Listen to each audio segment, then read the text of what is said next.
a nefarious plan. It's one that's been repeated over and over again by, well, tyrannical dictatorships across history, where you try to incite local population into some mayhem by sending in police or other disruptors, and then claim that there's too much mayhem on the ground, and therefore there must be troops that are sent in, and that's how you basically convert a democracy into something other than that.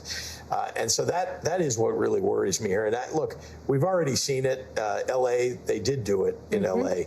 exactly that way, but that wasn't new to anybody, at least, again, if you look throughout history. And of course, Washington, D.C., where I know the president and Congress has control of the federal district, so they can do whatever they want, but it is illegal. What they're suggesting that they're going to do is illegal. And we're ready to go to court when they kind of trip the wire, so to speak. And there's been an incident that allows us to do that as soon as we can. And so that's all we have, though. Remember,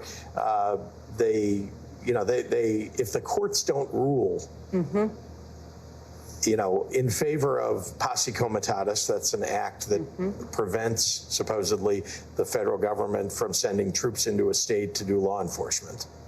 If they don't enforce that or understand that what Trump is doing is unconstitutional, then we're then at the whims of a fighting force that they're planning to send here. Remember, the people that they're talking about sending in, these military troops, are trained for war. They're not trained for, crowd control. They're not trained to fight crime. They're not trained to arrest people the way that local police are, that local and civilian law enforcement are trained to do those things. And so that's why I've said, look, if Donald Trump wants to help us as we're fighting crime, by the way, we've done a terrific job on the ground here.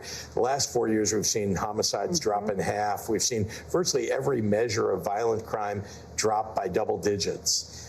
If they want to help us to continue that trend, why not help us with providing ATF, right? The people who can help us interdict firearms that are coming from every state around us has weak or no limitations on firearms. And indeed, more than half of the guns that are used in the state of Illinois come from states around us, not from our state. So why don't you help us with ATF agents who already work with us on the ground, but we could use more. FBI, DEA.